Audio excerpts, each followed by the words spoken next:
Hi there, this is the Reinisch Traxler trap, and it's taken from the famous game George Reinisch against Karl Traxler in 1890.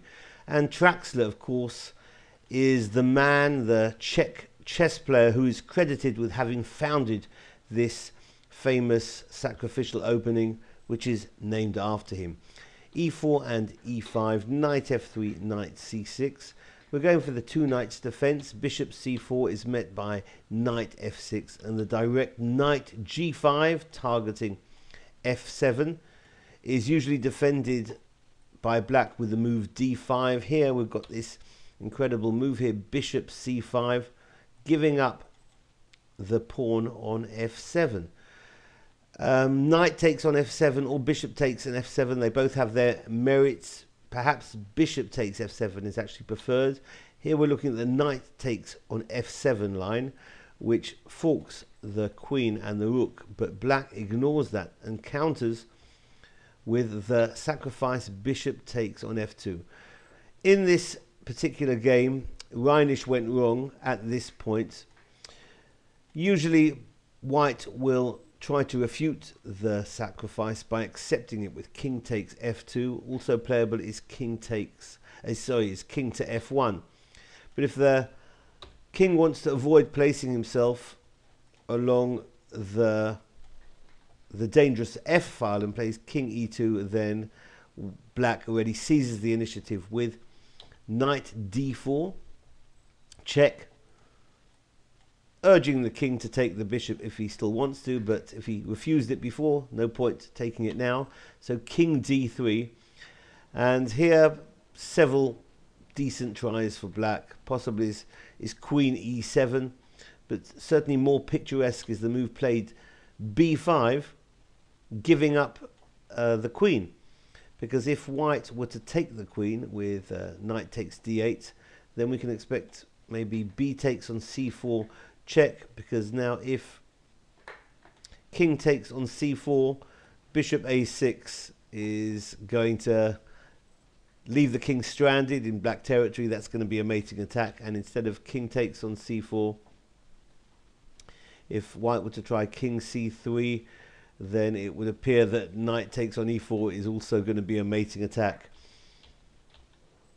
So after b5 was played, white drops the bishop back to b3, and now another beautiful continuation. Knight takes on e4, giving up the knight if white wants to accept it. Well, that's going to lead to mate after, if king takes on e4, then black will presumably continue with d5 check. Also winning would have been queen h4 check, but after d5 there's going to be mate after king takes on e5. That's going to be met by knight c6 check, and then when the king moves to f4, then queen f6 is going to be mate. And also after d5, if the king moves to d3, then we can expect bishop f5 is going to lead to mate after king c3. Very nice finish would be playing knight e2 here, giving up the knight, because after queen e2, bishop d4, king to b4, and a5 is going to be mated whether or not the king takes on b5, which will be rook b8, or king a3 will be met by bishop c5. That's going to be mate as well.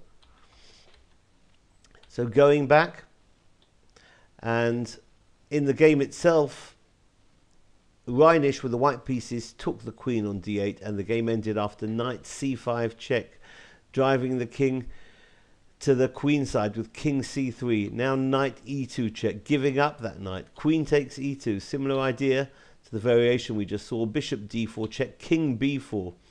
Now a5, offering up the pawn on b5, because if the king would have dropped to a3 here, if the king goes to a3, then that's going to be mate with b4. So king takes on b5 is met by bishop a6 check, and now king takes on a5. Discovered threat looming here with the rook on a8. Instead of taking the queen, even nicer is bishop d3, keeping the bishop on d3. King b4 and knight dropping back to a6 check. King to a4, knight b4 check, offering up the knight now, and after king takes on b4, c5 is finally checkmate. So this has been the famous game Reinisch against Traxler, and we call this the Reinisch Traxler trap in the Traxler Gambit, or the Wilkes Barre variation of the two knights defense. Thanks for watching. Bye bye.